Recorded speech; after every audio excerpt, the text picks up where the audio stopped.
Thank you all for being here today. Members of the public and members of the committee. My name is Rogelio Ruiz. I'm the outside legal counsel for the district. And the district has asked me to help facilitate this process with the surplus property committee. And so before I start talking about what this will all entail and the kinds of information we'll be looking at, I thought we would just go around the room and do a brief introduction of ourselves for one another. So. Hi, everyone. I'm Teresa DeSales. I'm the Assistant Superintendent of Business Services here at Alamo. Well, I'm Sharon, I'm the CCA president, retired. Hi, Gustavo Gonzalez, past trustee like 20 years ago. I don't know, it was a long time ago. But we don't have any here there. I am a real estate broker now and passionate about serving our kids. Right, I'm Juan Estrada, I'm a neighborhood leader / community activist. Citlali Martinez with Somos Mayfair, community advocate as well. Hi, everyone. My name is Ashley Guerrero. I'm also a Somos Mayfair and I work with youth at Somos Mayfair. Hi, I'm Cara, I'm a woman with Somos Mayfair. Hi, I'm Maribel Avila. I'm a dealer president and mom of Adelante One. My name is Delia Segura Navarro. I am a parent and also an Adelante One. My name is Trevor. I work here at Allen Rock. I'm also a representative of Teamsters. Victor Vasquez, that's all. Jose Quiroz Medrano, with Somos Mayfair, specifically with the cooperative housing and with development in Vecinos Activos program. Sorry, I'll just add in full disclosure, I'm an Adelante Academy parent. And I'm an ex-Adelante parent. Graduates. Sandra Rivera, Allen Rock Educators Association President. That's my sister. Just her sister. Hey, just her sister. Sorry, I had to pick her up at there. Oh, welcome. Thank you. Welcome to everybody. Brett, you want to just introduce yourself? Oh, I'm Brett Luttrell, I'm the chief technology officer here. And Patricia. I'm Patricia Tovar, Senior Executive Assistant. And Eddie. Hey, for that, I'm Adelante Harris. Well, thank you again, everybody, for taking the time out to do this. This is actually a really important process for the district, given everything that the district is experiencing right now. Facilities wise, budget wise, enrollment wise. So on the agenda, we had put that the first order of business would be to have an election of a committee chair and the alternate. I think we received a suggestion earlier this afternoon to maybe it would be helpful to have an explanation of what it is the committee is going to do. That way, whoever might be interested in serving in that role understands, has some understanding of the subject matter, what we're about to delve into. So if it's okay with everybody, I'll just go to number 3 or 4 on the agenda and start talking about the background and what this committee is going to be about. Okay. So there is a packet of 7 or 8 handouts. I think it's 8 handouts in front of each of the seats here. So we're going to be looking at all of this. These are selected excerpts from some of the reports in the district, recent reports in the district. And it's selected pieces just to help so that you all don't have a huge pile of paper today for purposes of this discussion. All of these reports will be placed on the district's website, thanks to Brett here. He's like, okay, now I know what I'm gonna do, now I know why I'm here. We'll create a page on the website and all of these reports will be dropped into there. That way you're free to look at them in their entirety and consider all of the information in there, but there is a lot of information, as you will see. Okay, so first thing I want to talk about is what is a 7-Eleven committee, or as this district likes to call it, a facilities repurposing advisory committee. So as you all know, because I know you all are involved in the community, the district has experienced a pretty severe decline in enrollment over the last 10 to 15 years actually, and even in just the last 5 years. The districts have lost about 1,500 students in enrollment. That number is expected to decline even more over the next 5 to 10 years. The district is, for lack of a better way of putting it, it is land rich. I think there's a total of 24 different sites throughout the district. Both elementary and middle schools, and then of course this district office property. But as to the school sites, some are now occupied by charter schools. But as to the remainder of the district facilities, they are under enrolled. There just aren't enough students to fill all the school sites throughout the district. And so the district is now, and the board primarily is left with some very challenging options and decisions to make going forward. And one of the things that the law tells us is that if and when a school district has excess or surplus property, that before the board can really do anything like leasing it potentially or selling it, or leasing on a long-term basis at least, that the district has to engage the community to get community input on whether or not the community believes that the property is excess, that you have too much of it now. And then to advise the board on the potential uses and limits of uses of the property. In other words, what does the community voice say about how this property should be used if it's not going to be used for school or classroom purposes for the district's educational program? And so the law says the board has to convene a committee like this to help advise the board on all of those points. I'll get into it in a little bit more detail, but 5 years ago, the board created this committee with representatives from stakeholder groups that you all now represent. Some were here back then.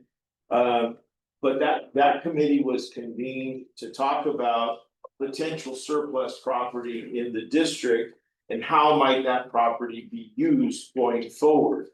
And one of the documents that you have in this stack is the report from that committee back in 2021. The full report again will be published on the website when we create the page. And that committee made some recommendations. So why are we here again today if the committee made some recommendations? Well, for a couple of reasons. The first reason being that there wasn't, at the time the committee was reviewing school capacity, school finances, enrollment, the situation was, I would say, materially different than it is now. Budgetarily, the district was in a much different position. Recall that 2021 was the time of COVID, that there was an extraordinary amount of public funds coming into school districts on a one-time basis to help support schools and students through the COVID pandemic. That money has disappeared. It has dried up and it has left this district, and in fact, many districts throughout the state, in a very challenging fiscal situation, because there are no longer the funds available to provide the resources and the programming that was considered necessary and beneficial to help get school districts through the COVID crisis. And so now districts are faced with this budgetary crisis, deficits, deficit spending, the so-called fiscal cliffs, all of those things.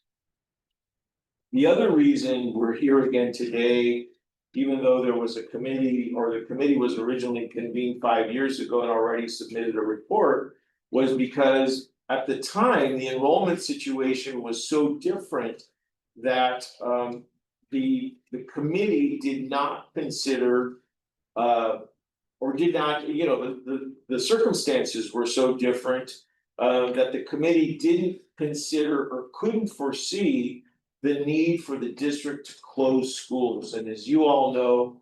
On December 2nd of last year, the board made a very difficult decision.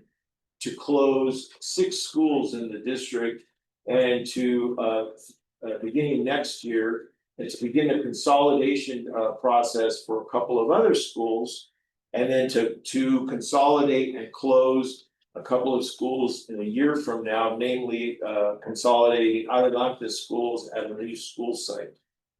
So there's new information. That's a long way of saying there's new information, new relevant information that this body needs to be able to consider, along with what was considered by the previous committee to make a new recommendation or not to the board about whether or not there are excess properties in the district and what the limits of tolerance or most desirable uses for those properties would be going forward.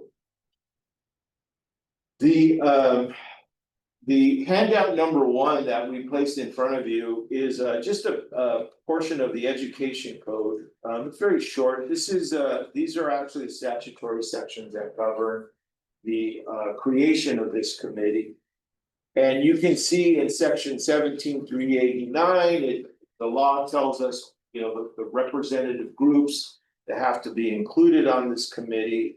17-388, it says that if the board, before a board or a district can sell or lease property, it has to convene this committee, which we call a 7-Eleven committee. The reason we call it a 7-Eleven committee is because by law, the committee can have no fewer than 7 members and no more than 11 members. So for ease of reference, we call it a 7-Eleven. Even though this district calls it a facilities repurposing advisory committee.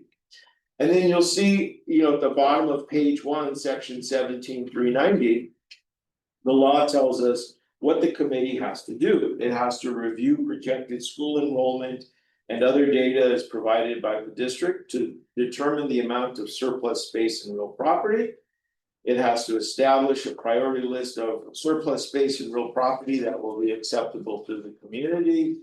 You have to circulate in the attendance area of the district a priority list of surplus space and real property and provide for hearings of community input to the community on acceptable uses of the property.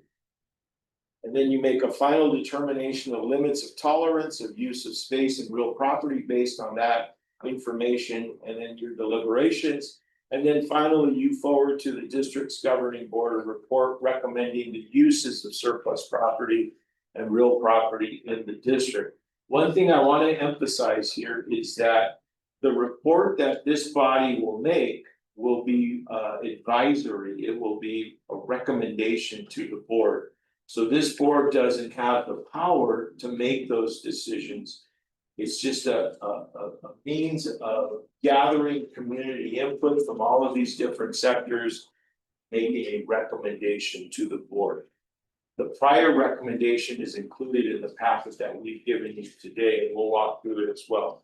Before we get into the meat or the substance of those, I wanted to just run by the Brown Act very quickly. So I know that some of you have experience or some general awareness of what the Brown Act is. And the Brown Act is the state's open meetings law. And basically what it means is that the law says is that with very few and very specific and limited exceptions, the business of government has to be conducted openly and transparently. And that's why we have a notice of this meeting. We published it last week. That's why we have an agenda for this meeting that was published on the district's website so that the public is aware of this and can come here, provide input. The meeting is being recorded. It will be available on the district's website. So there will be no secret there can be no secret deliberations of this body. So what does that mean, a secret deliberation? Here is the bottom line, because we could give a 2-hour training on the Brown Act, but you know, I recognize all of your faces, so I know that you all know how the board functions. So let me just put it as simply as I can. What it means is that a majority of you cannot communicate outside of this meeting or any future meeting regarding the decisions that this body will be making, those decisions that I just walked through, the recommendations that I just read from the statute. It means that you have to have all of those communications within the context of these meetings in public, in front of each other. You cannot build majorities outside of these meetings by communicating with other committee members.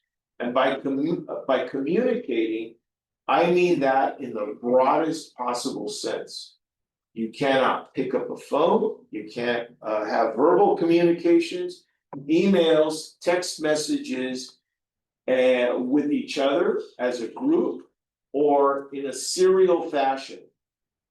Member 1 talks to member 2, says, hey, this is what I think we should do. Member 2 talks to member 3.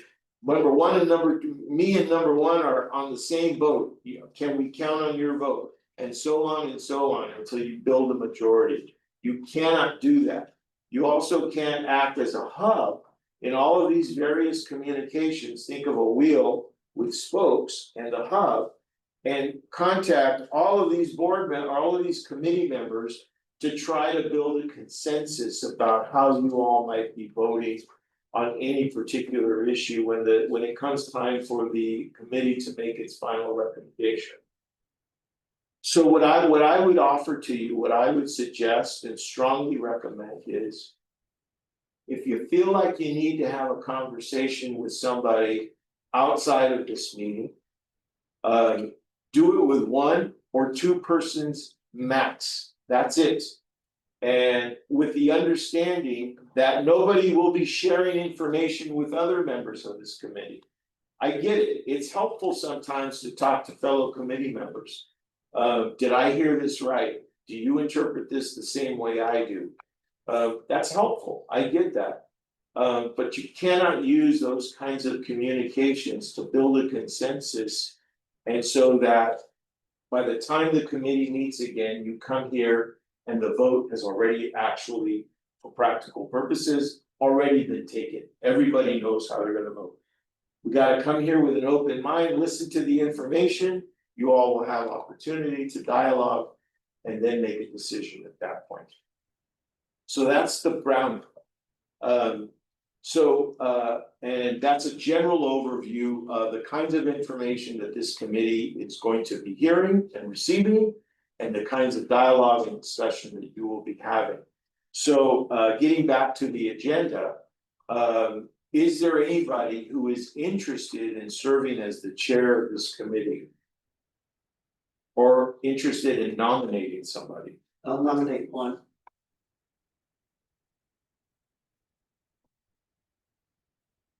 Mr. Estrada, will you accept that nomination? I accept it. Are there any other nominations?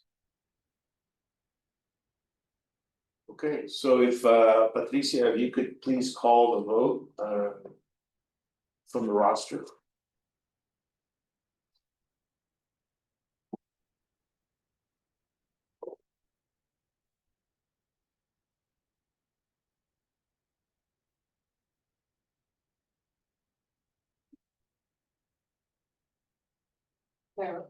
Danielle Navarro?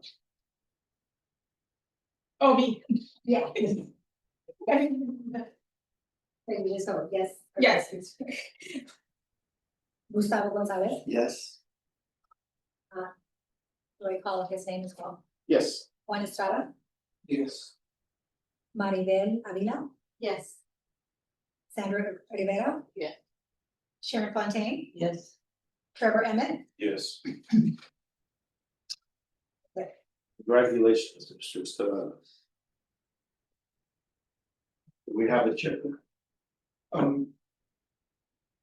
Do we know all the members, the names of all the committee members, and if not, could we all get them? Yes, the only one who is not here today is Natalie Aval. I don't know if she's gonna be late or if she can't make it at all today. I don't. She said she was going to be here, so I don't really have, oh, do you? I don't. Okay. But it's great to hear that she's gonna be part of, who are the official, like, how many do you have? on them? So I'll read off the names right now.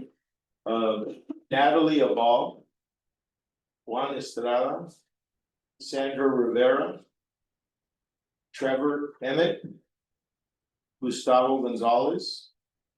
Sharon Fontaine. Delia Navarro and Maribel Avila. So that's a total of 8. Thank you.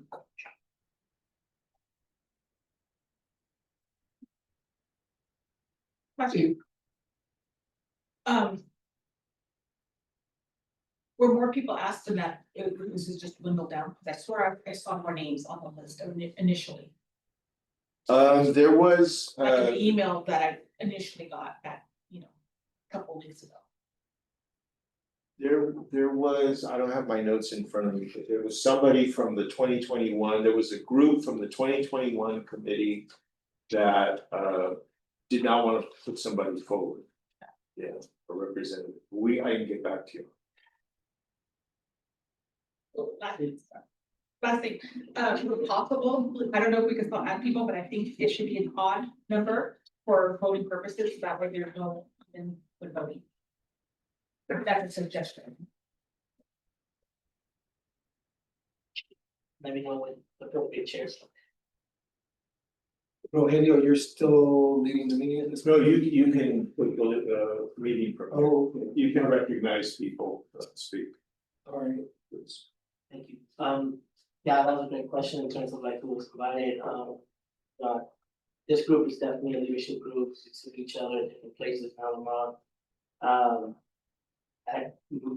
My suggestion, recommendation is there a possibility to make sure that parents from like different schools that might be impacted also?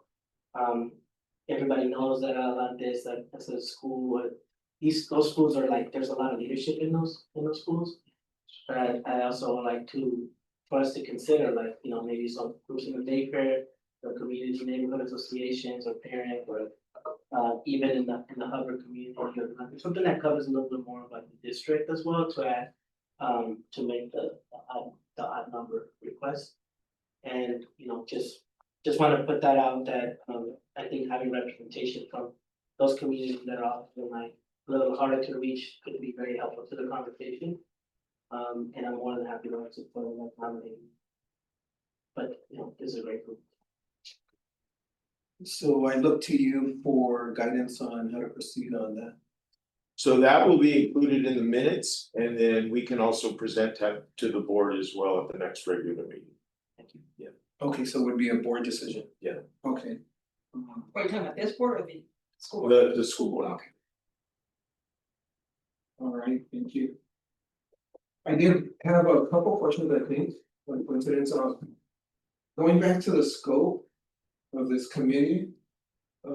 Thank you for doing an excellent job. As I read on the second packet where it says introduction on January 14th, 2021. The title of it is report and recommendations of the Allen District, April 27, 2021. Yes. Okay, so I just wanted to, as I parse words, what I'm seeing here is the use of the word recommending at the end, but not at the beginning, and what it says at the beginning is. The purpose of this committee is reviewing projected student enrollment and other data, and here's the key. To determine the amount of surplus space and real property, it doesn't say to recommend it, so I just wanna be clear on. Whether that means that we determine. Which is surplus space and real property.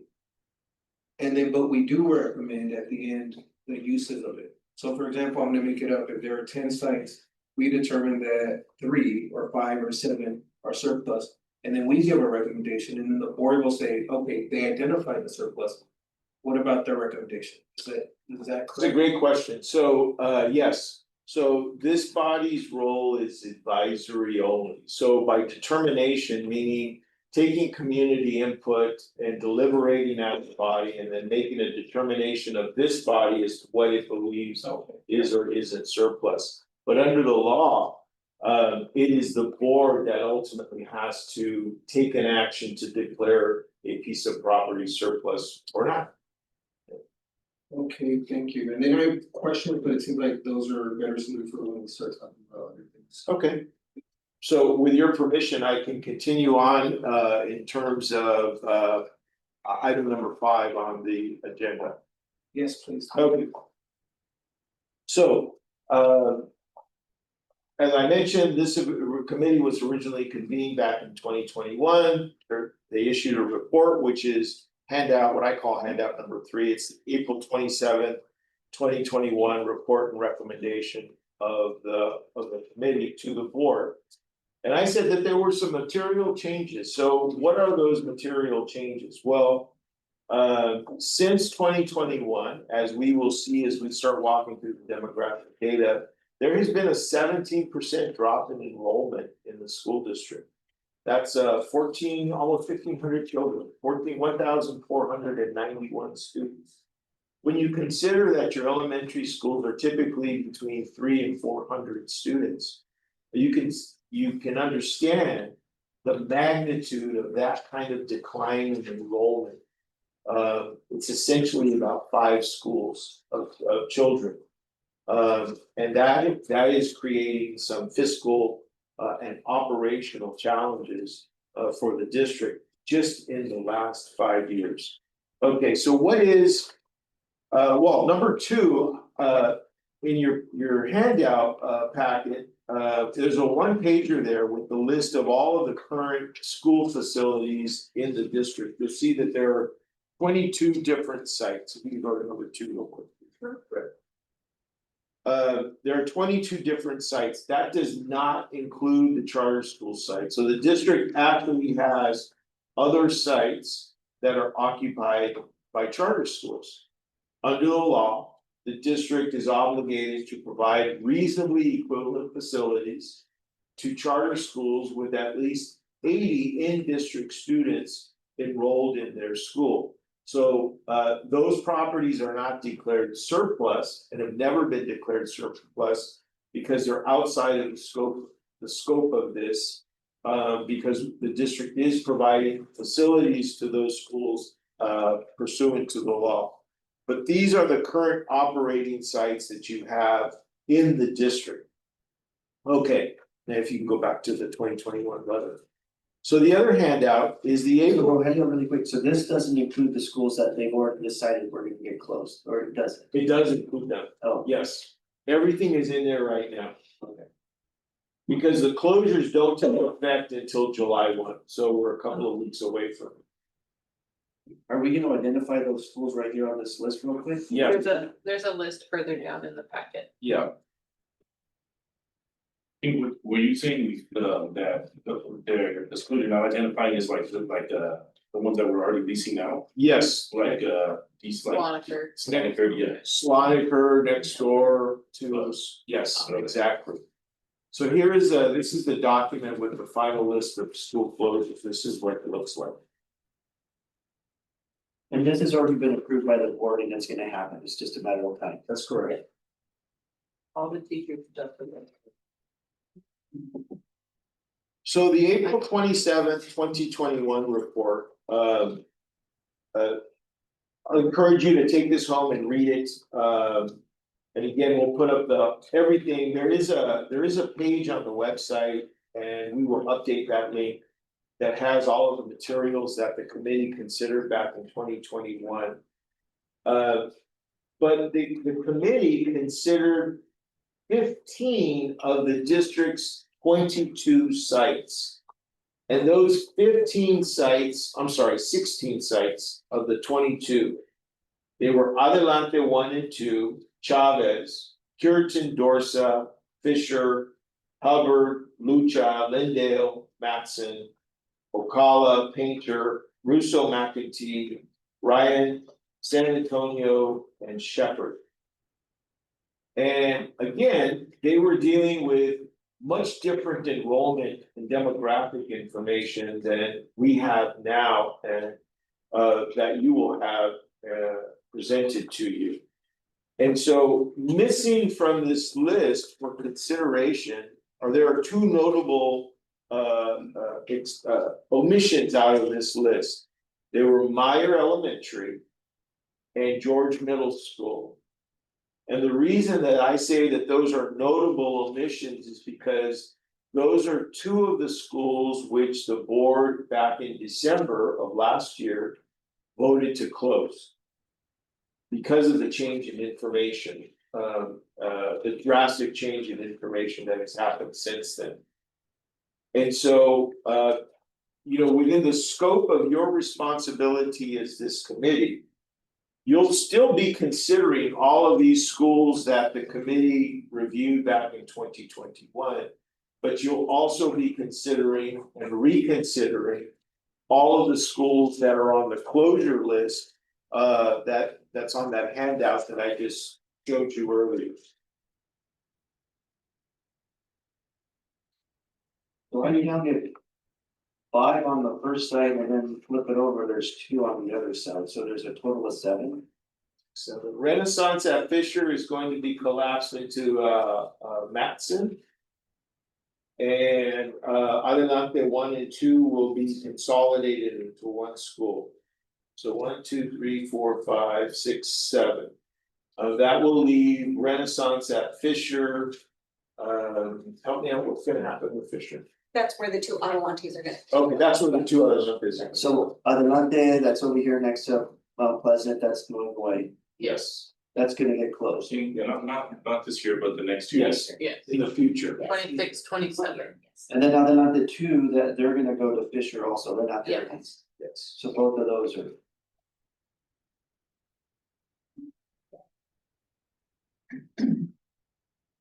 And just for clarification, then on the handout 3, you said the 15 schools listed here. And then are the only ones that aren't part of the land closure, you said, Elsa George and which one? Meyer. Admire, So it's 17, yes. okay. Because the other ones are overlapped. But this committee, and that is not, I'm not putting that out there as a means of placing a limitation on this committee. Because you'll receive demographic and budgetary information as to all of the school sites. So you're free to consider all of them if you like. Not just the ones that are slated for closure that have been approved for closure. And that weren't a part of the original or the prior 2021 report. The other thing the committee did is it did consider the property at 660 Sinclair Drive, which is the former Moxa Youth Center facility.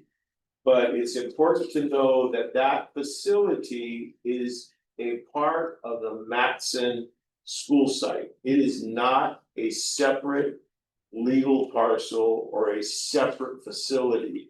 In the eyes of the state, it is a part of Matson. Okay, so what happened in the 2021 report? And the the report goes in detail about the types of things they considered, all of the times that they met. And what was their final conclusion in the report? Well, based on the projected, the then current and projected enrollment and decline in enrollment and the extent of underutilization of the facilities and operational costs and impacts to the district's budget and financial resources from having to operate underutilized facilities, the committee reached the recommendation that the board should consider declaring all of the sites that have unoccupied space, which can be used for alternative purposes without closing the facility to school use, as surplus. So ultimately, there was not a recommendation to shut a school down or to declare any particular site as surplus. But what they did do is they recognized that the schools were underutilized, that they had vacant classroom space. And you'll see in the utilization information that some of them were being utilized at, at a level of less than 50% of their capacity. And so it was very significant. Okay, So that information was presented to the board. And the board never took an action to declare any of the property surplus. Never happened. Okay. Now, that was April of 2021. So flash forward to 2024. What happened in 2024, and again, this is the aftermath of the COVID money, the one-time money that I was talking about earlier. That was the first year when the district was really starting to feel that that the cutoff of that money, not just this district, all school districts. That money was no longer coming in, it was no longer available. To the extent it had been received and it had been banked to help the district in for one-time purposes. That pot of money was dwindling very fast. And so what happened is that in May of 2024, the board took an action to approve closing up to 9 schools beginning in 2025, 2026 as part of a fiscal solution to address an estimated $20 million budget deficit stemming from the declining enrollment and from the end of the temporary COVID relief funds. At that time, or around that same time, because of the district's fiscal situation, and again, this was not unique to Alum Rock. This was happening in multiple districts in this county. At that time, the County Office of Education, which is charged with oversight of the district's finances, appointed a fiscal advisor to help the district make decisions and to advise the district and the board in making decisions in implementing cuts to right the fiscal ship of the district to avoid insolvency. Because if and when a school district becomes insolvent, what happens is, if a business goes insolvent, they go into a bankruptcy court. With public schools, that doesn't necessarily happen. What happens is there is a method by which the state will eventually have to step in and take over the operation of the school district. And there are incremental measures that are implemented by the County Office of Education that essentially strips power away from the board and from the administrative staff, so that ultimately all fiscal decision making is going to take place in the county, or at least with the county's oversight and veto power. And so to avoid that, one of those incremental steps is the appointment of a fiscal advisor who comes in and works as a consultant with the district to advise on fiscal issues. So that also happened last year as well. Along with the school closures, the board was faced with staffing cuts. And those staffing cuts were first implemented this year, are being fully implemented at the end of this fiscal year on June 30th.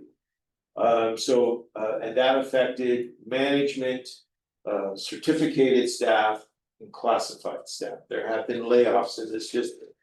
Again, not just this district, but a lot of districts throughout the county.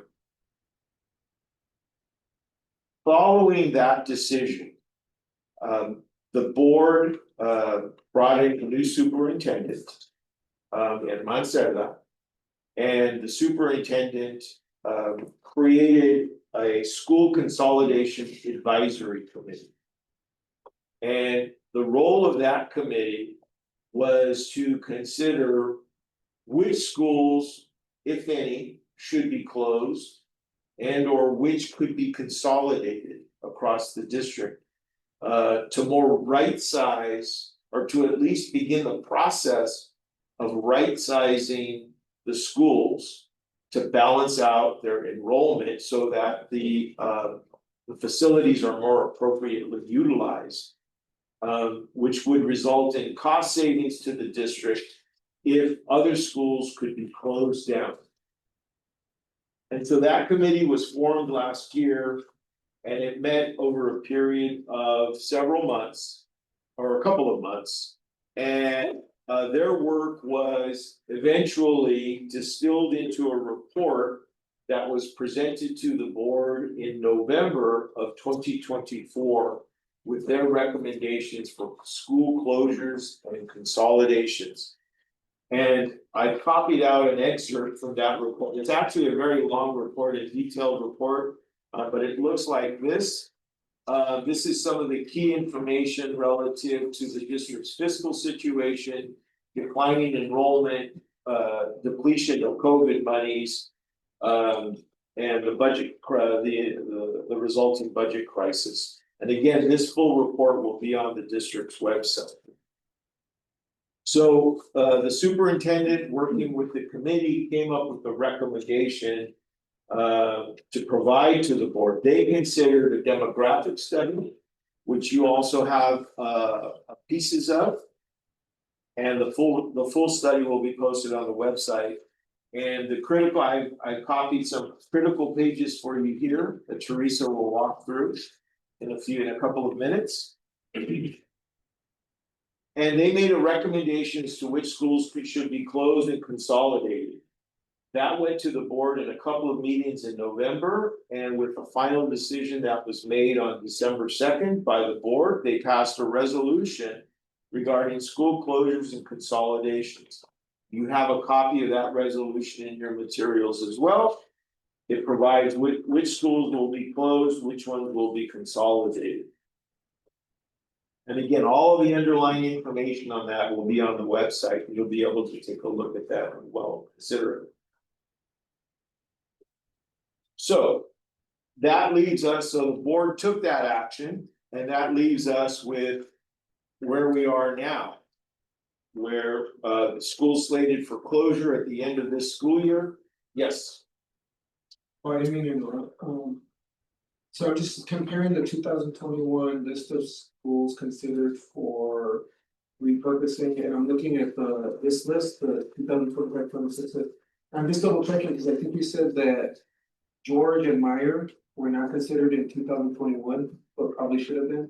And I noticed that Sylvia Cassell is listed for closure, but also I think wasn't considered in 2021. So is Cassell also what you would consider? Oh, you know what? You're right. You're right. Yeah, Cassell wasn't on that list either. Thank you. Okay, so it's George, Meyer, and Cassell. And then I just want to make sure I understand. I asked clarifying questions just to get a better understanding.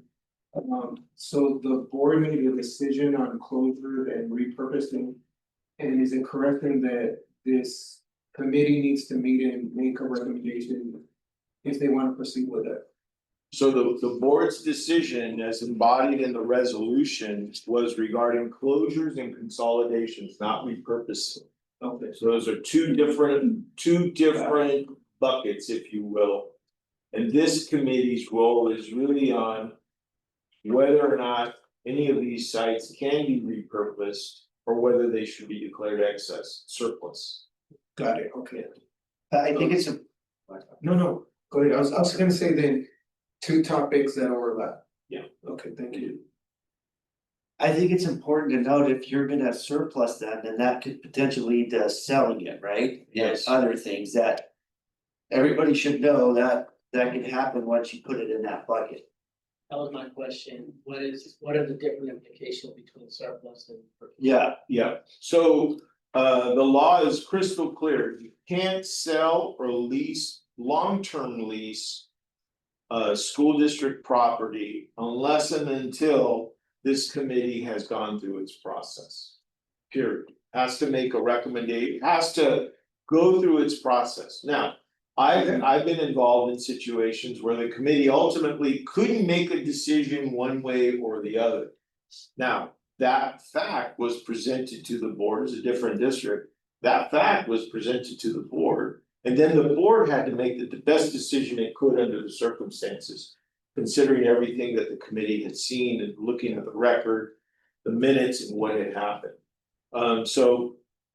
Just keep in mind, so to your point, yes, one of the implications of this, if a property is declared surplus, is the board can then make a decision to sell or to long-term lease the property.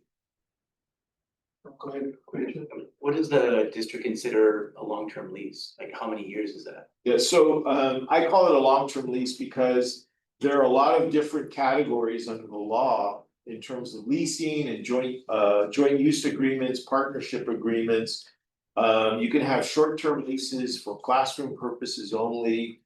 Not to exceed 30 days or 60 days. The joint use agreement cannot exceed 5 years. So really what I'm talking about is a lease over a period of about 5 years. Yeah. So I'm looking at this document that was drafted in May 21, 2024, and at the end, it says addressing deficit at school consolidations. If I read those 3 bullets, it looks like maybe they saved $12 million or something like that, but we have a $20 million deficit to fill. Where's the others? So this closures of the schools, and as a result of that, less staff and maintenance is gonna save us about 12 million. I don't know, what is that number? And then are they looking for this committee to find creative ways to repurpose the rest of the sites to make money to make up the 20 million? I mean, what is the thought there? Okay, so Teresa will be covering the budget issues about where that $20 million comes from over the long term, but to your point, yes. It's also the carrying cost of maintaining that facility, because you can't just shut down a school and zero it out, that, oh, it's not gonna cost us anything. It costs insurance money, it costs utilities, it costs security, it costs ongoing maintenance so that the facility doesn't waste. So there are costs attached to that. Secondly, with respect to the scope of the committee, the committee is not tasked with finding ways to generate revenues. It's really a basic determination. Is this property, because of the existing conditions, is the property now surplus or not? But again, to your point, if it is declared surplus, then the board can move forward with if it's declared surplus by the board can then move forward with selling or leasing it. I just want to, I was trying to get this, like, make it clear, so if we push a recommendation to the board. And they can choose to accept the recommendation or choose to do what they want, we just have to have this meeting. Yes, Legally, right? So Yes. they can choose to, accept it or not, yes, so they could potentially still surplus it even if we don't want it surplus. they could. Yeah. They could, but that's not to discount the role and influence of this committee. Because as I said, this committee is designed to reflect the interests of the community, so Yeah. that carries weight with the board. I mean, I can say that. Cause I've been working with boards for a long time, it does carry weight. And so the 7 schools that will be closed regardless. Whether or not any of them can be sold or repurposed, the board will decide, and they will consider our recommendation in making that determination. Yes, it's a great point. At Yes. one extreme, they might decide, that they will sell or repurpose all 7 schools. At another extreme, they might decide to close them but not repurpose it, right? Yes, I'm just, okay, and do nothing with them. right. Yeah. And it has also, it's just my opinion, but it's been my experience that the board does consider the input it receives.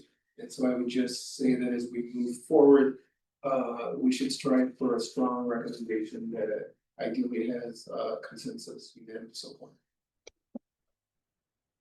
And we're allowed to recommend surplus, but not sell, right? Go ahead and lease it, go ahead and do something else, but don't sell. Yes, that's part of in the ed code.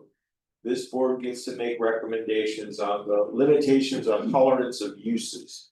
And make recommendations on how you think it should be used. In fact, if you look at the report from 2021, they offered up a lot of different recommendations on how they thought the property should be used.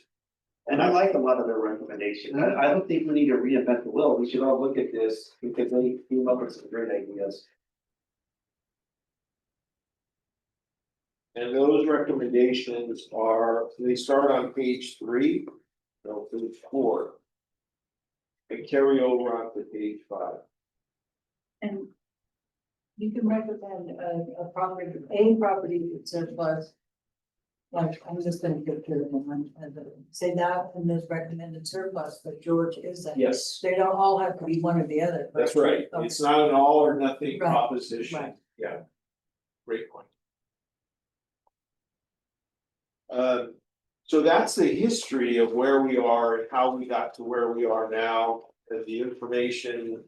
The important information from the school closures advisory committee.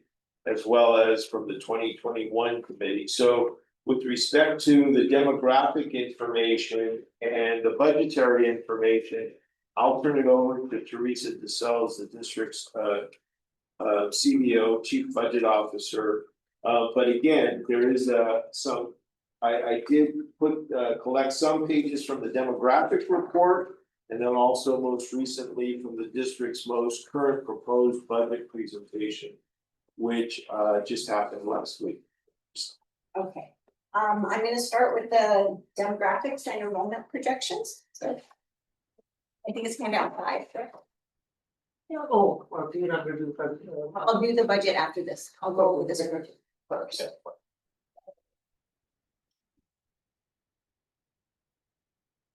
We contracted with Schoolworks to do our demographic and enrollment projections. They did it back in 2022 and we have them updated in September of 2024. Okay, so they took a look at all of the demographics, the incoming housing projects within the ARUS boundaries to make projections for students that we could potentially have in the future. Do you know if they took into consideration the 800 affordable units they want to build on Allen Rock?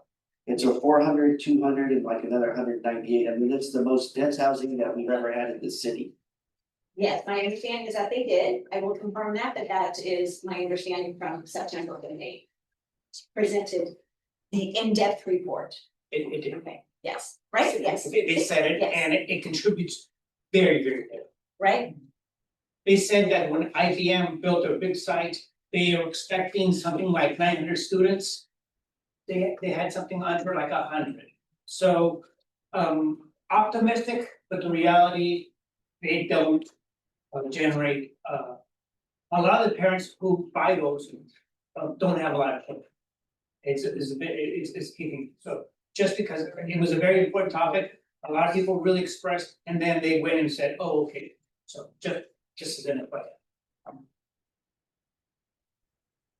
okay, so this is a slide that I think many of you are very familiar with. The orange is the elementary students, TK through 5th. And then the green is the middle school students, 6th, 7th, and 8th. You will see from 2015-16, the big bar on the left, that was our enrollment then at a total of 10,915. And you see it steadily decrease. We unfortunately have been decreasing about 300 per year, some years more, some years less. For the current year, 2024-25, the one right to the left of the black line there, the enrollment projection actually was pretty accurate. So we are about 70, just under 7,300 students. This slide says 7,270, so we are right there. Next year for 2025-26, the enrollment projection is 70,032. However, when I get to my budget slides, I have put in an additional 300 student drop because of the closures. It has been tracking that way, so Student Services has been tracking next year's enrollment, and currently we're running at 6,800 students for next year. Where did those students go? Well, they are leaving because it's very expensive to live here, or they're going to charters. So those are the two main buckets, so a lot of them are just leaving the area, either to less expensive areas in California or out of the state completely to to more affordable places. And then some of them, unfortunately, we are losing to charters still, okay? So every year when we look at the charter shift, we do get a few of them back, but we get more that go to charters. However, with our new superintendent, Serta, we are making this huge push for more enhanced programs and achievement, okay, so. In fact, right now, our principal leaders are at Asilomar. Yes, working on Arinda, so there is going to be this big push next year for increased focus in certain academic achievement areas, so we are hoping that with all of that, that we can attract a lot of students back. Plus, we have now before school programs that will start in August, so we've never had before school programs. So instead of just the after school, we'll have both. So we will be able to provide the 9-hour day, which a lot of our families need. Okay, so we are doing a lot of things to compete with the charters now. Are you projecting this new administration, immigrant policies and how that's affecting us here in Alum Rock? And I don't know if you can forecast for that though. Yeah, that's tough. We are just monitoring what the federal government is doing. As I'm sure everyone in this room knows, they are proposing with the federal budget to eliminate Title III, right, which is our English learner and immigrant funding. So right now, Alum Rock gets about $500,000 for Title III. That's not huge compared to our overall budget of $148 million, but it is something, right? And so we would have to cover that with other funds if they actually do eliminate Title III. And is that a financial, but in terms of like I think. Is there a consideration to also, yes, compete academically, but the services, the social services that the school district provides probably outpower the private school Yes, support? Is there also a launch to like really highlight the additional services that this district has and will bring to the table? absolutely. Yes, because you're right, we provide a lot of services. We haven't been so good about communicating that in the past, but with the I think as everyone here knows, we hired a Sergio, who was our chief of communications, and so he's doing a really good job of getting positive press about Alum Rock out there, right? Unfortunately, I think our district has had too much negative press in the past, so we are trying to control that narrative, right? Because we do have a lot of positive things that we do in this district. Thank you. Yes, thank you.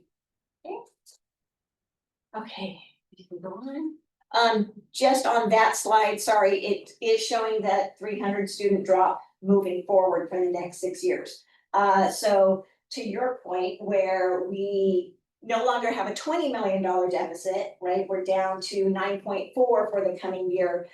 It is still deficit spending, right? So we still have to look at additional cuts because our revenues decrease every year with the enrollment drop every year. And according to what our attorney said, that's an elementary school every year we're losing according to these numbers. Yes.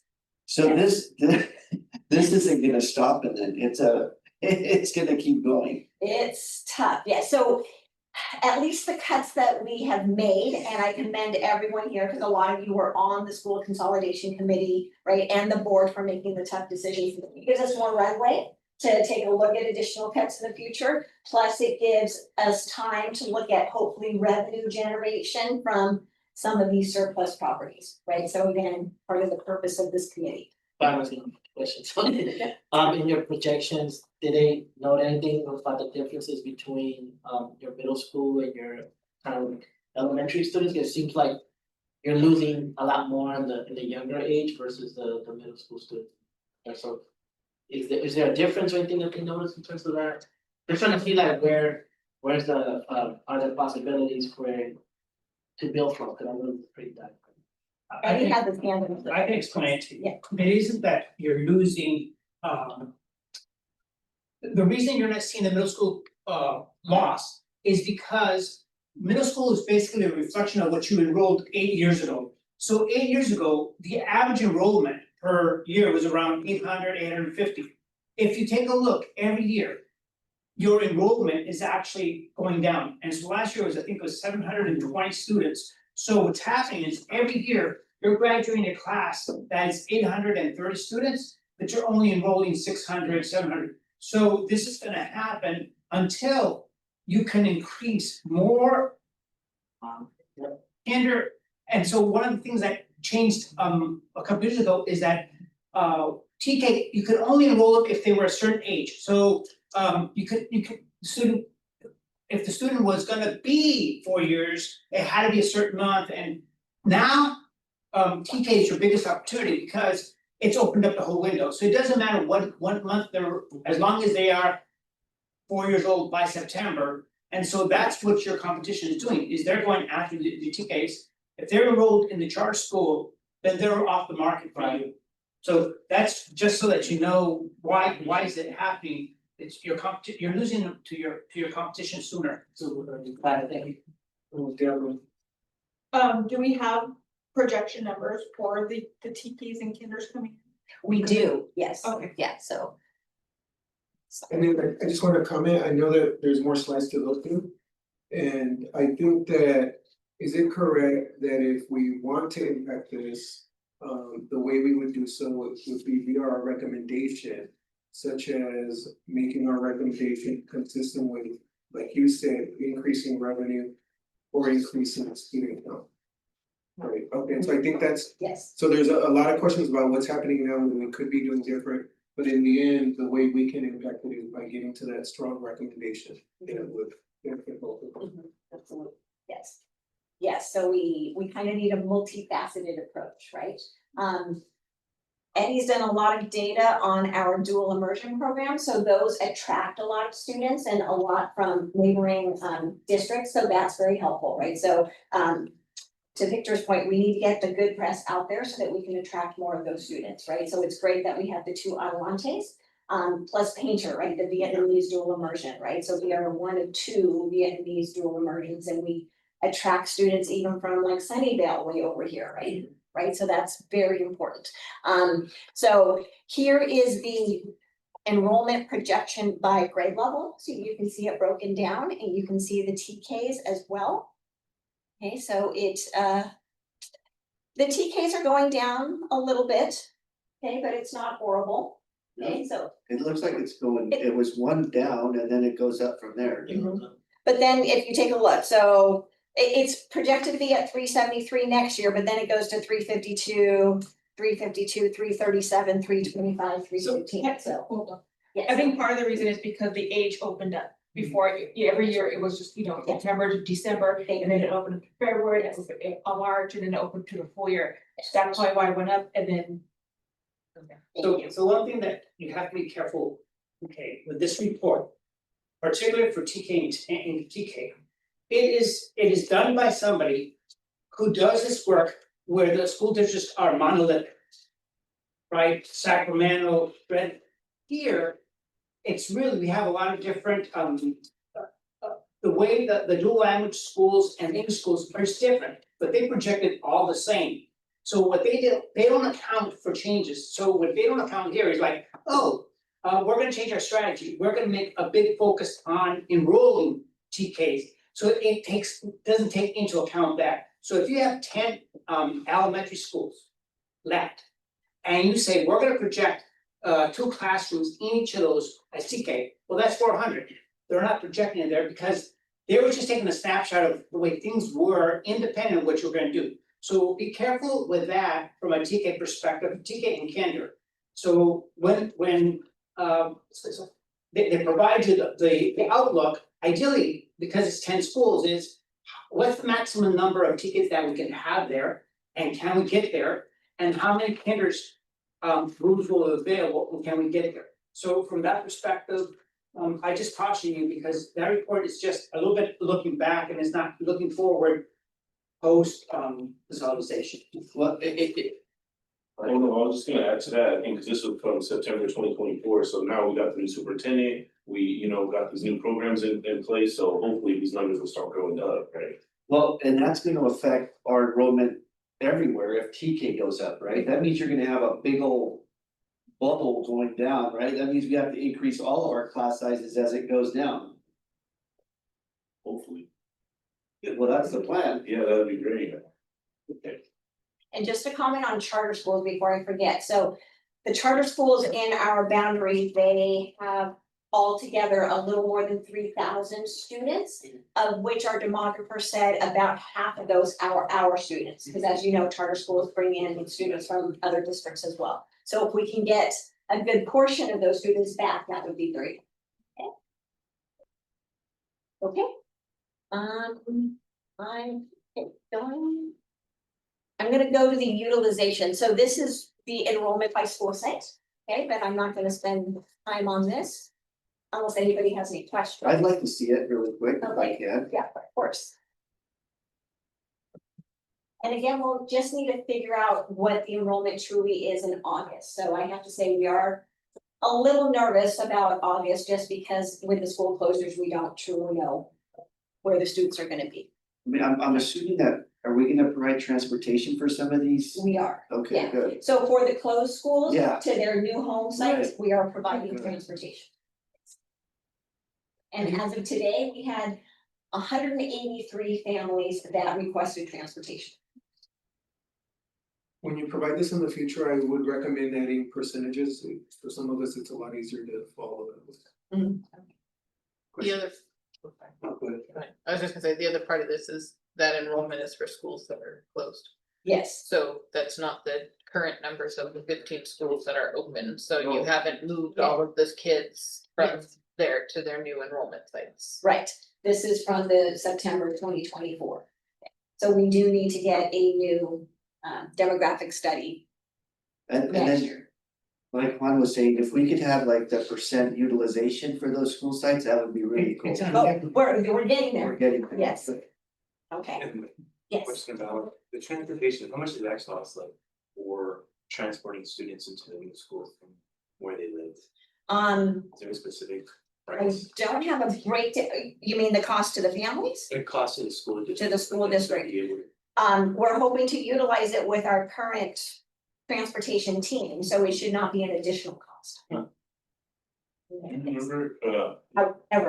However, we are purchasing 2 new transit buses, right? So that was a contract that just went to the board, so that's $275,000. Are those new buses electric or hybrid? No, they are not. They're not new, they're new to our school, they are used. But they're not like severely used. I believe they're 22s or 23s, so it's not too bad.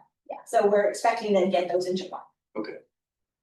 I think we're having a great discussion. I just wanna make sure, do we have a hard stop time for this meeting? I worry that we're not gonna get to number 8. I think we're actually pretty close to the end here, so we don't have a hard stop, but I would say probably 7:30 is a good time. Okay, alright, but I think, are we still on number 6? And then we'll have public hearing and then discussion action.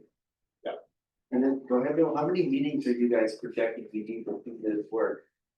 That's number 9. Okay, I put it there. I recommend we finish going through this report and then move on to. Okay, here is the utilization, and again, this was prior to the closure, so if you take a look. The utilization is very low at most of our sites, the only ones that are above, in fact, I think there's only one above 50%, which is Adelante 1. Okay, but all the other school sites are 50% or below. Are not the ones at 88%? And that should be 110%. There's no space there. There's a flaw in that, that analysis. The flaw is that we're not at 100, but. No, it's the way the math works, guys, like. Sorry, I was joking there. Yeah, Okay, no worries. Yes, all of the Adelante parents know know how impacted that site is.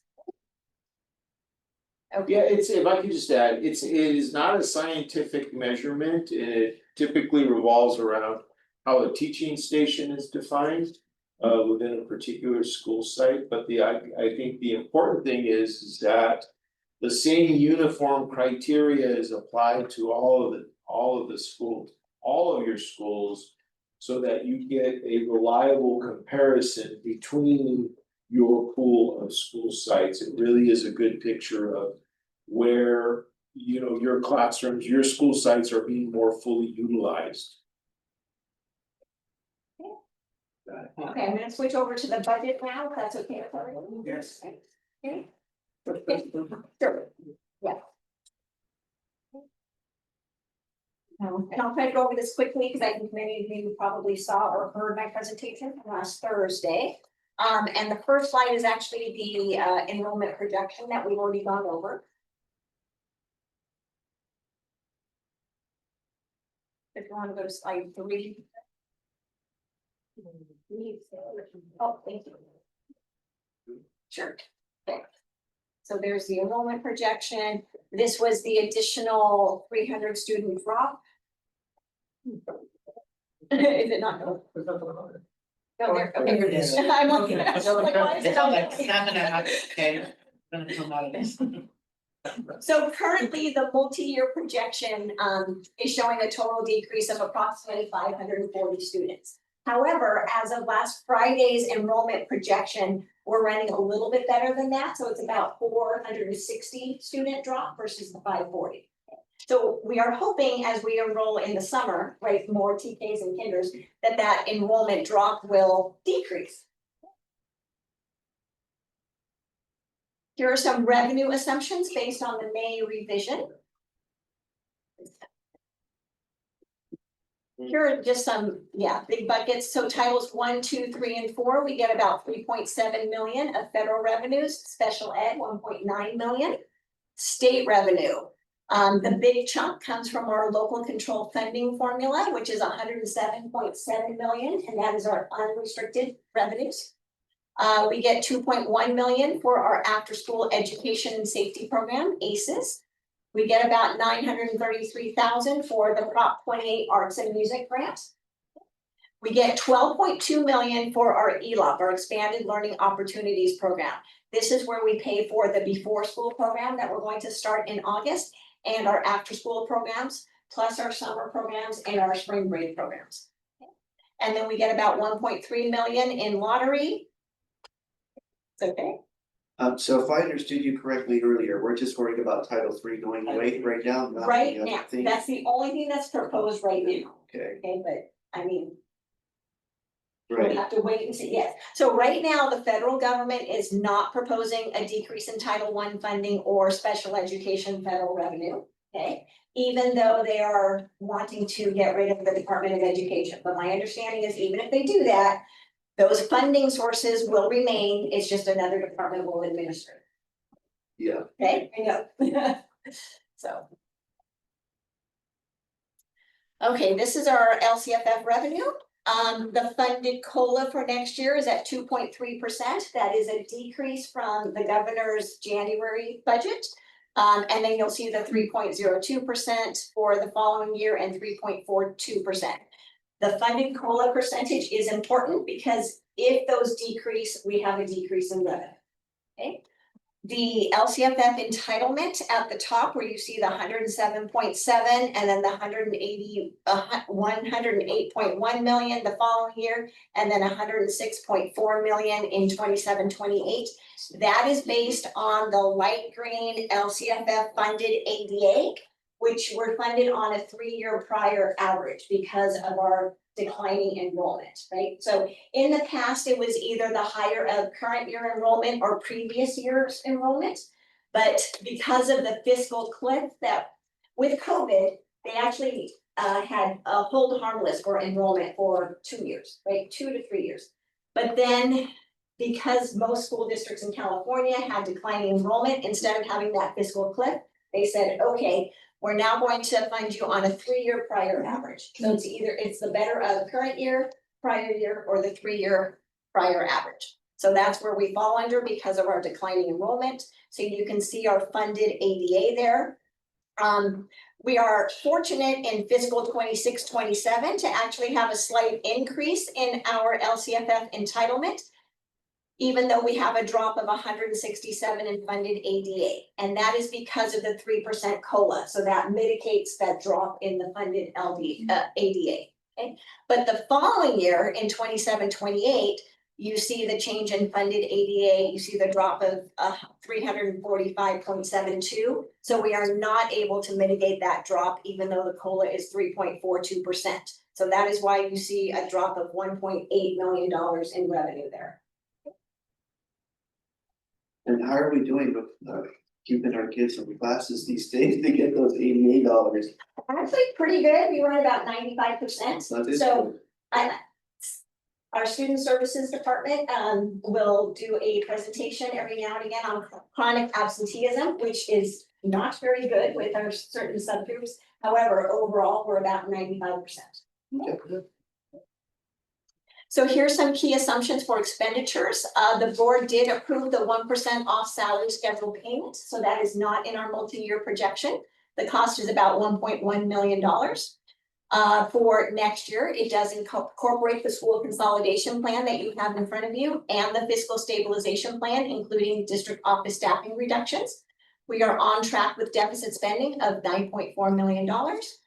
The following year, it includes the savings from the consolidation of Adelante 1 and 2 onto the Fisher site. It also includes a reduction of 10 certificated full-time equivalents to align with declining enrollment. So that's a savings of approximately 1.5 million. And we have the same assumption for the following year. I'm not seeing the 20 million. Okay, you won't see it because we fix it.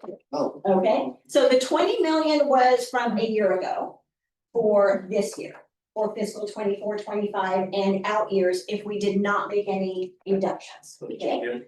Okay, but because we made reductions for the current year and next year, so in fiscal 25-26, instead of deficit spending the 20 million, you'll see the deficit spending of 9.4. So that is the savings that you see. And you're right, we did not close the $20 million gap. We only closed it by 10.6, and so we have to make up the 9.4, okay? So we start the beginning fund balance, our savings account, with 36.1 million, and of course it decreases down to 26.7, okay? For fiscal 26-27, we start with 26.7. You'll see that the deficit spending in 26-27 has decreased to 7.9 million because we are then incorporating the savings from consolidating Adelante 1 and 2 onto the Fisher site, plus some more staffing reductions that year. Okay. However, if you take a look at fiscal 27-28, our deficit spending goes up to $10.2 million, and that is due to the decrease in revenues that you see, right? So instead of the 147.5, because of the drop in ADA, you'll see that total revenues are now 145.4 in 27-28. So there's a bigger deficit, right? So we do need to look at further reductions and efficiencies going forward, possible revenue generation from the surplus sites, right, to counteract that. But after 3 years, we have an ending fund balance of $8.5 million. We have a 3% mandated reserve for economic uncertainty, so you'll see that for each of the 3 years. So we do meet it for next year and the 2 years after. So the reductions make it so that we have more runway, right, to make these more difficult decisions. So we do have to have more cuts, and hopefully we will have revenue in 2 to 3 years' time. and that's incorporating the 300 student drop every year. Yes, yes. Okay. So if you take a look, if you go out 1 more year with the $8.5 million ending fund balance, that's when we run into trouble, right? So we do need to make cuts the next year and the year after so that we again have more runway. Assuming we only drop 300 students a year. If there's any change on that, that's gonna mess this up. And this is also assuming we don't have any new revenues coming in from surplus property. That's correct, because we don't know what those are yet, right? So I can't incorporate that, so that's correct. If we were to get a ground lease that comes in sooner rather than later, then that can be in the multi-year projections. That's also assuming we don't do a ballot bond slash, property, any bond measures, basically. So the bond measures are for our facilities and they're in Fund 21, so that does not, this is just the combined I'm general talking fund. like if you're doing like Like parcel tax. Thank you, that's what I really meant to say. So we do have a parcel tax that runs through 2029, so that's correct. We could go out for an additional parcel tax, but I have to say our community has been very generous with the parcel tax. It was for 7 years, so I believe it started in 22 and it ends in 2029.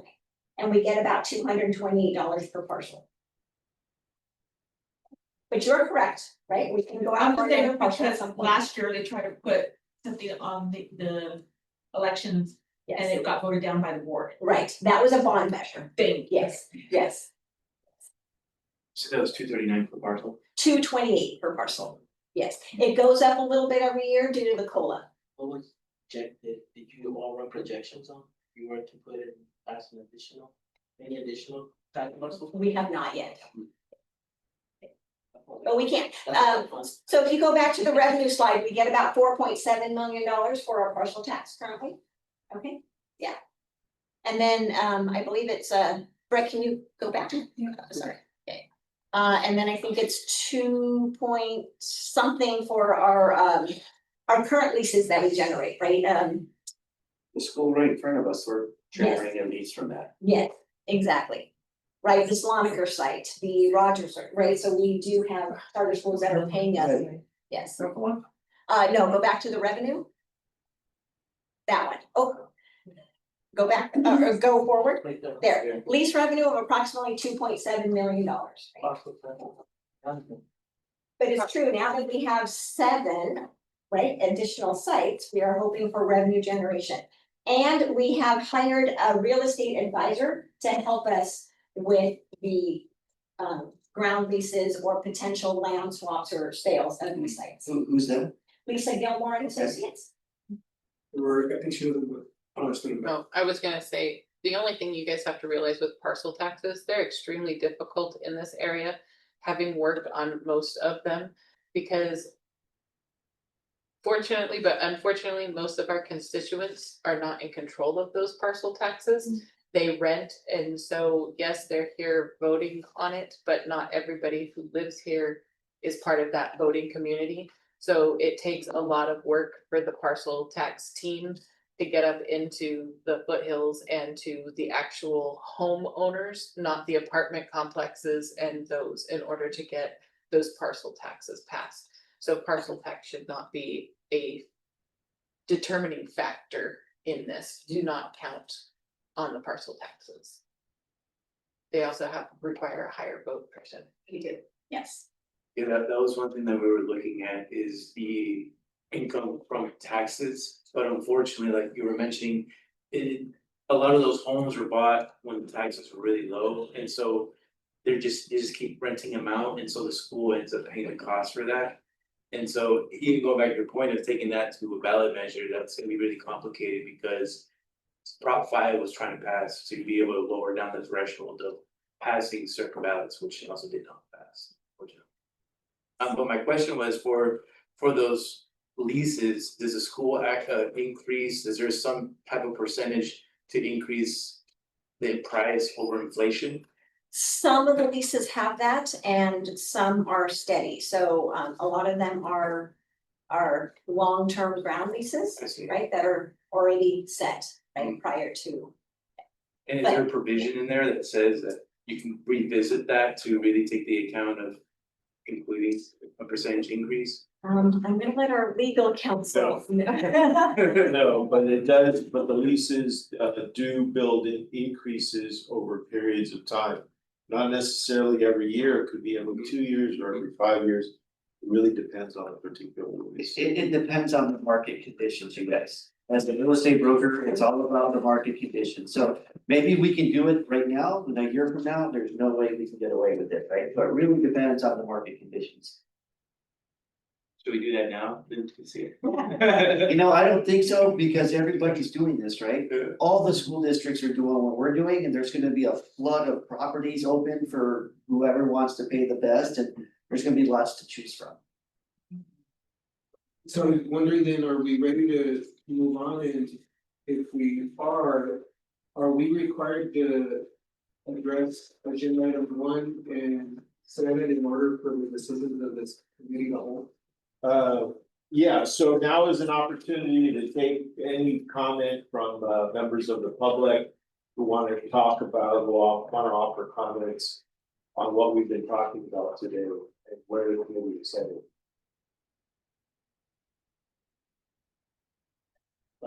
I'll make one, reading or revisiting the previous recommendation about the previous committee, I would like to send you, no. it's no secret that Somos Mayfair is interested in reactivating the Sinclair site. And we believe that some of like the recommendations on the previous committee brought into what we potentially see not only on page 5 in terms of like figuring out a way to create community college opportunities, but the point above that, those are like points that we've heard from the community are still necessary for young people and families, so just wanna note that and you know, we'd like to see if that is discussed here, just how we can communicate with you all in terms of what we envision, although we haven't gone through that, but those are the points that we hear loud and clear with the community that it's like the Sinclair side would be helpful, and I know that it's parceled into the Matson site, but you know, I just wanted to name that. Hopefully, we can get your strong support to utilize that site for the well-being of the community, but also has a maybe, what do they call that? As a hallmark kind of space that encourages further people from coming to see how they can work with Alamo in terms of space utilization. Just want to name that, and hopefully we can communicate. If there's any questions, I'm more than happy to speak to you about what you're thinking about that space. And so we're I mean, it's open that, you know, Mexican Heritage Plaza and someone, our committee want to commit to investing and fundraising enough money to like fix the properties. We've heard that it could be a $10 million, $5 million to a $50 million like refurbishing job, but we're committed to fundraising that for this school district because it's you guys' property, it's not ours. And that's an investment that we're willing to go ahead and find because those are the kind of opportunities that we feel like the community would see of that added value. And say, I want to choose Alamo Rock because they have these kinds of services for our students. Not just in addition to like academics, in addition to the after school programs and the cultural programs and the early learning. We want to be able to do that, and that's an investment that we want to commit to, that's extra work on our behalf. But we believe in serving the Alamo students first. That'll be our first primary you know, population and the families. And so I just want to like communicate that to you, and if there's any questions, we'd love to like present to you or dive more into that specific site as well. With potentially 100 more students coming to Matson, maybe futuristic in the near future, that could be also, the board's talked about using the site, the gym for the students. They don't have a gym, a lot of schools don't have a gym. To me, that actually goes back to what is mentioned here in terms of like, this is says section 13388.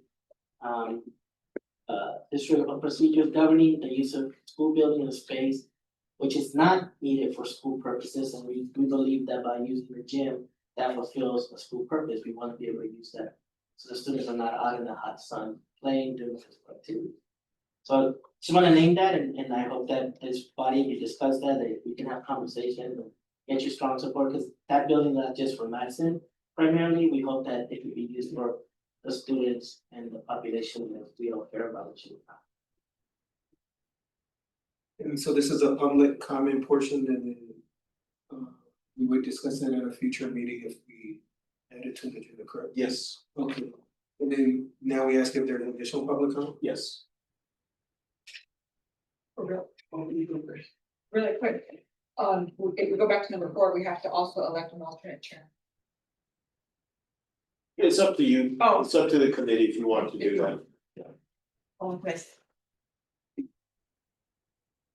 So public comment would not be committee members, it would be everybody else. Yeah, Yes, so, Oscar, and I'm curious to know, I see here that primary system replacement, so HVAC and roofing plumbing. I realize that the cost is 41 million.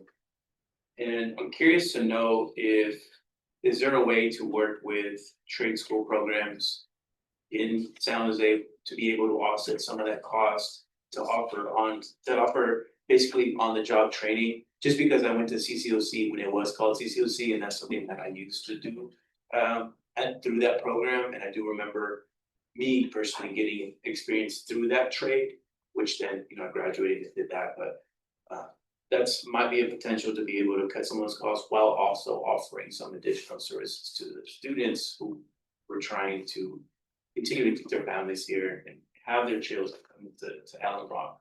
Just because, you know, Moxa would be pinnacle in that point is being able to be that hub. Given the fact that this is a resource that we need, I think it coincides with what we would like to see to rebuild the school district. So the district's capital program, building repair and modernization program is funded primarily with bond funds, voter approved bonds. And the district can only use the dollars in the way that the voters have allowed that. But in connection with that, the district has been a party to a project labor agreement with the local building trades. Where we implement exactly those kinds of apprenticeship programs for local businesses and for local tradespeople to get experience. So that's already been in place. Well, that's a good one, sorry to cut you off. Yeah, no, and those estimates were compiled as part of the process of trying to decide how the bond funds get spent. I mean, it's probably beyond the scope of this committee, but when the voters authorized up to $136 million in bonds, for example. That doesn't mean that the district can issue all $136 million and get a check and do all of this work. It's a complicated formula based on the value of homes in the community because you cannot exceed a certain debt limit. You cannot over issue bonds. It has to be done over a period of time. So when those estimates were put together, it was an effort to try to do two things. One, prioritize which projects are really priority, which sites need the most work. And then secondly, trying to understand, okay, what will be the schedule for issuing the bonds to get this money, to get this thing done. And it's kind of a complicated formula. But there is already a program in place with the building trade, Santa Clara County Building Trades. That's good to know, and I think that'd be important for the community to know that enrolling your child into the Allen Rock School Soul also creates this relationship really, where parents can work, but they're also their children could be going to school at Allen Rock. So thank you for explaining that. All right, and I appreciate the collaborative nature in this meeting, but then as chair, I'm just trying to make sure that we tackle the items that are necessary for this to be considered a valid meeting. And it sounds like we accomplished public comment and a public hearing at the same time. Yeah, yes. So do we have Oh, sorry, I'm so sorry. Hi, my name's Ashley. I'm also with Silver Fair. And just to add to what Victor has shared earlier, last week at the City Council of San Jose, they voted to approve $500K in community development block grant funds. So pending the release of those funds from the federal government, that would serve for rehabilitation purposes at the 600 site for Moxa. So we're just hoping that we can continue those conversations about what we can do to collaboratively and also to invite the community in on these conversations. And then also, how, just as a question, or maybe I could find this out later, how can the community become aware of these meetings? Because I think we found out from another community member, but we wanna like make sure that we invite other folks so that they can also share their public comment. Patricia, it was posted on the website, correct? Yes. Yes, so there's a section under Yeah, committee. it was right when you click on the main Yeah. page, there's this district news, first thing you see. Yeah. And then it's also on our facilities. And I'll just add that as part of number 9, then when we talk about the next public hearing and meeting dates, we can talk about how to make sure we do some outreach. Okay, extra outreach. So then I think, are there more public comments? I have a question. So if I heard you correctly, the city council approved 500,000 that can go directly to help with Moxa, that full amount, or it's just a little bit of it, or I just want to understand that real quick. My place, take it from. Yeah. Yeah, so the city has made a commitment to use CDBG funds, that's like the remaining balance for this fiscal year to carry over. Those dollars will go, we have a CDBG grant with the city, many organizations do. So we made an additional request to pursue that, the city, the mayor, Matt Mayhem, office and District 5 Peter Ortiz championed that call. And so the next steps will be for us to like determine how we can use those funds. Those funds will go either to the Mexican Plaza or Somos at this point, just to hold. But our intention is to use some of those to be the building blocks so that once we start figuring out a better strategy or we revitalize the building, then we use those dollars to fix the building. And that's part of our commitment to figure out how much does it cost, so we can go and fundraise those dollars and nothing come extra cost to you all. I don't know if you'll see that in your balance sheet, but you will see that in terms of like your property being improved. And then, so are we on to number 8? Yeah, so number 8 is really this is what this committee is all about. But realistically, you're not expected to make that kind of decision today anyway. It's on the agenda, it will be on the agenda next time as well. Because under the law, this committee has to hold public hearings in the plural, we need at least 2. And so I guess the question that I have for the committee in terms of number 8 and number 9 is what additional information would this committee like to consider or to receive at the next meeting? Go ahead. I'd like to understand how much we're making off the current leases that we have right now. And then maybe have our property advisors come and speak to us about which sites that we're closing have the biggest opportunity for the biggest amount of lease dollars, so maybe they can give us an idea. And that'll help us prioritize what we might want to do with these sites. Or any other ideas or thoughts they have about these sites that we should know about. We already hired the consulting company? Yes. Okay, and with, how long ago? Have they started working on reports? As far as what he said with the possibility, are they gonna also make recommendations of this land can be used for blah, blah, blah, or they're just giving like saying, I guess numbers or saying whatever for each side? So there's a couple of different aspects to that. They are advising the board on real property issues. And because of marketing considerations and negotiations, a lot of that information is confidential. And it's closed session only. But Gustavo, I think what Gustavo has asked for is doable because they can talk about the particular nature of each of the various sites under consideration.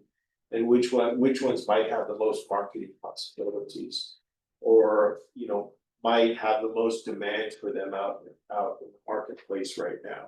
So if we ask them to come, they can come without violating whatever is Yes. done in closed session? And Lisa's been advising the district ever since I was a school board member a long time ago. So she's Lisa Gilmore, the company that they're using. I have questions related to number 9, but I think we're already talking about future agendas, and so I think what we would want.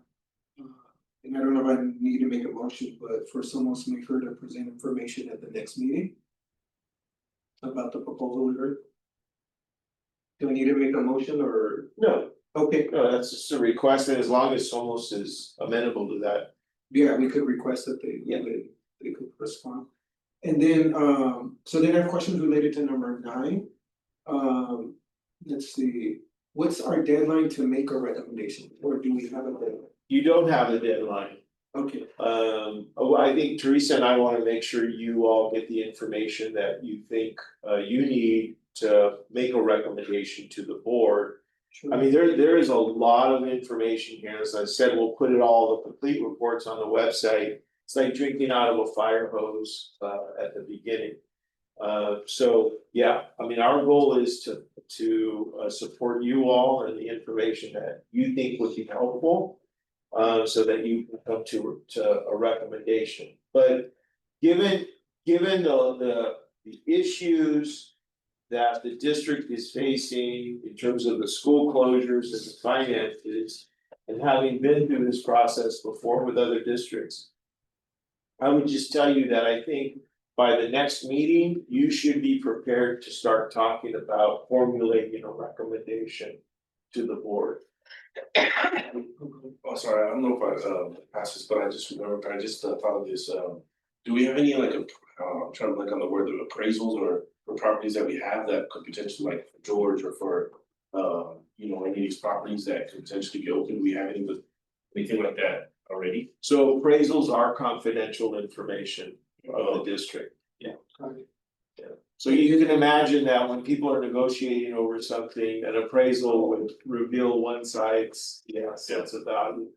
I have a last comment, last questions before we move wrap up. I've noticed on here that says healthcare centers. I'd like to suggest, from my personal experience being vision impaired, you know, it's really far to get to, for a blind school, for example, it's all the way in Berkeley.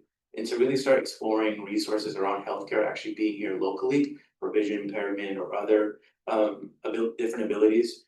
I think that would be ideal, a huge benefit for a community to be able to have that here in their own backyard instead of having to go really far for those type of services. So that might be worth exploring and seeing if that's a possibility, some capacity. How many times did the 2021 committee meeting meet? Yeah, it's actually in there. Yeah, like 8 times. Okay. And that was during COVID, and so all of those meetings were virtual. Got it, okay. Oh. The reason I'm asking is because I think, given the note about maybe there were less public participation than we would have preferred. That we definitely want more outreach, and so I think that we definitely would want, I'm just voicing my opinion, at least 2 more meetings, right? One where they get information, and the next one where we consider it, how frequently did they meet? Like every 2 weeks? I thought there was a schedule in this, but yeah. There's a very back of the packet. Yes. So. Here. About how often was it? We got a preview of the chairs to like discuss.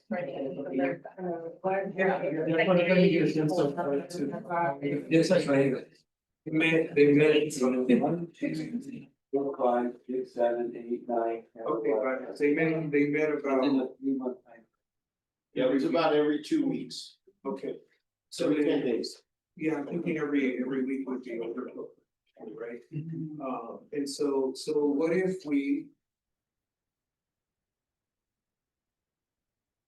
I think 2 is a minimum, I mean, what do others think? Because really what I'm thinking is we should set an amount, and then if we need to extend it, we could, but ideally we get it done. Here's my thoughts is maybe we hold another meeting, but it's a Zoom meeting, so people don't have to come here and they can zoom in.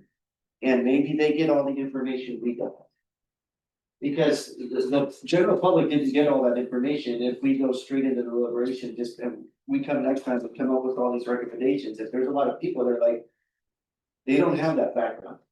So maybe we have a Zoom meeting to share all the background, so then when we meet in person, we're ready to go and maybe come up with some recommendations, and those that.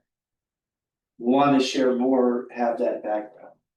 So under the Brown Act, you cannot have Zoom meetings anymore except under very specific circumstances. So you will need to have a quorum of members available here. Okay. In person. Now, that doesn't mean you can't Zoom the meeting, cause IT, I think, can take care of that. For members of the public who wanna zoom in on the meeting. Let me make sure I understand this correctly, because I do like the idea of Zoom. So majority is here, but ideally everybody's here. All the committee majority- members. Correct, the committee Right, members. and whoever wants to present, I think, is beneficial. And then Zoom is available. And then I believe public comment by Zoom is not prohibited. It's not prohibited. And so I would say that for something that's critical, we would want to maximize the ability of the public to participate via comment by Zoom and to have at a minimum Vietnamese and Spanish translation, right? So that all members of the, no. To maximize or at least increase the number of communities who could participate. And so then, wait, that answers the question then, because I was thinking, should it be 1 hour, but it sounds like the public comment will be at least an hour and a half. Yeah. And so then my recommendation would be next meeting with Zoom, with committee members present, with translation, with ideally someone speaker and anyone in the house who wants to present a proposal allowed to present. And then at least another follow-up meeting, but probably 3 weeks after that, right? Because every 2 weeks it's difficult. And then at that meeting, we could decide whether another meeting is needed, right? What do others think of that? Or what are the thoughts of others on it? Do you know the board's meeting schedule over the summer? I know they have one on the 26th, but I don't know what's after that. The calendar's on the calendar's on the website. If there's a link right above. So I think the later in the summer, the more people are gonna maybe go off and do their vacations and we might be losing more. I think the sooner we can, I'd rather we have the next meeting next week and just try to get everybody informed so they can be present. And then we meet sooner than later also and provide the board with the data they need to start leasing these buildings and creating the cash flow they need to stop the bleeding. I don't know if there's a sense of urgency that I'm not understanding here. I mean, is there like a, we need to get this done I ASAP? think from a fiscal standpoint, yes. Yeah. That's, Teresa's point is, you know, they book potential or they book lease revenue when it becomes actualized. Right, And when it's, you know, out in the ether, they can't. and it takes a while to go through a lease, you guys. It's not like a one-day thing. It takes forever, man. There's so much involved. It's not even funny. Given that feedback, then what if the next meeting is in 2 weeks? Because I know it won't take a long time to prepare a presentation. And my experience has been when you only give people 1 week's notice of a meeting, it's really challenging, right? They've already got plans. So what if the next meeting is on Monday, the 30th? People don't like to meet on Mondays, but that's why it's perfect. That's why I'm available on a Monday. And then the following week is the 4th of July weekend, so that doesn't work. So Monday the 30th and then Monday the 7th. And then ideally we wrap it up on the 7th. Or could choose to add more time if we needed to, like that way we could meet weekly. Does anybody have any feedback on that comment before I make a motion? Let me look at my calendar. So you're saying we're gonna come back and meet on 2 weeks on the 30th, 30th and June 30th. So June 30th and the 7th is only 1 week apart. So my only thing is Oh. that I'm away at an NEA national conference. I'm sorry, then that was my bad. I meant the 30th and the 14th. 2 Monday. What time, same time? 6:30 would be preferred. I would have to check in with Jessica in School of Arts, she will take that.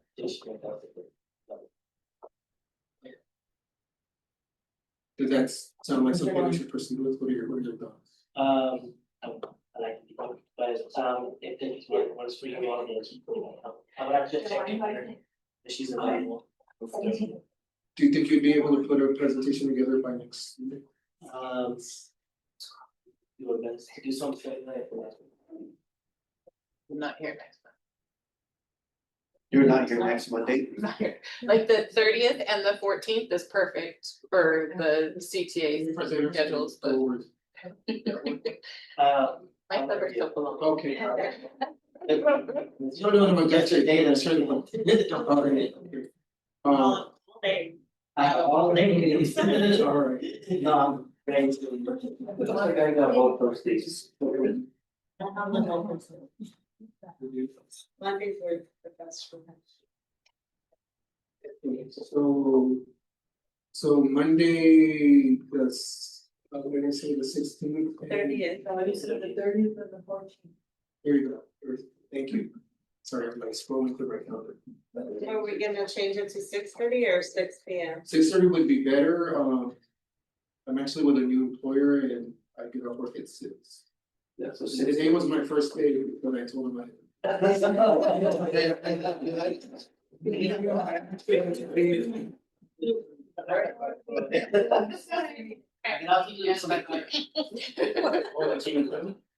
One week.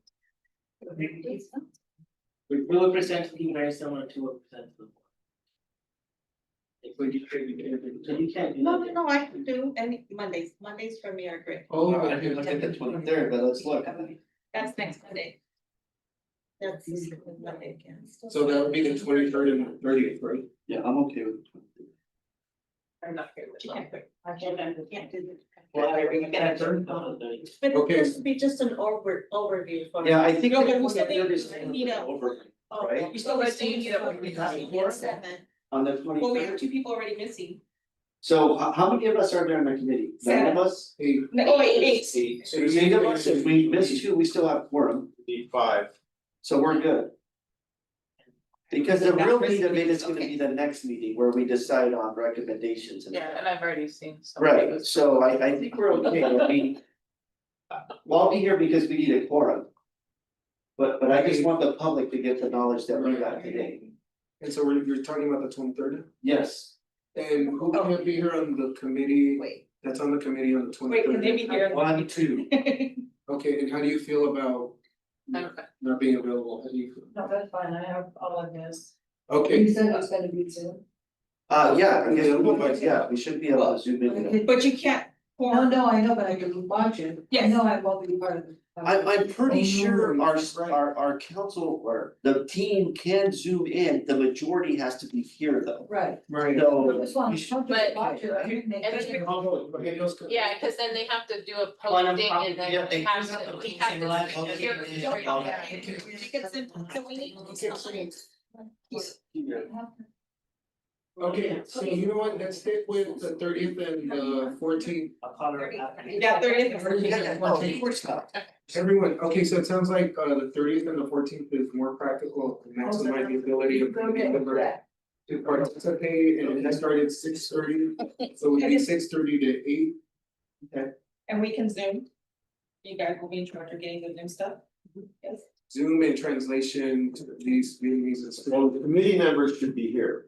Right, Yeah, but I'm saying those projected dates that we're suggesting. We'll have, we're asking the district to provide the Yes. Zoom and the translation. Yes, so the public can access it, yes.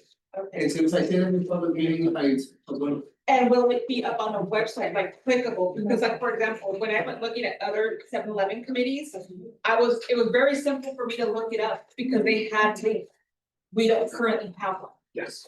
so, Okay. so We're gonna put that when, on. how far, like in the next week, or by the end of the week, we'll have, And of the applicable links. or something, so we can show people, End of the week. okay. All right. And let me just say, I really appreciate that I was able to get off work and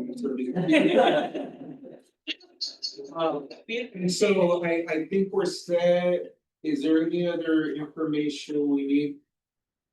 Well, just a reminder, as he noted about the Brown Act, don't talk to more than a couple of other committee members. And if you do, make sure you tell them who else you talk to so that we don't start the serial. Yes. Discussion. And so I just, we are set, we are Karen. I think so. And then soon we're good. I think we'll be over there now. Thank you. Good job, Juan. Good job. Exam.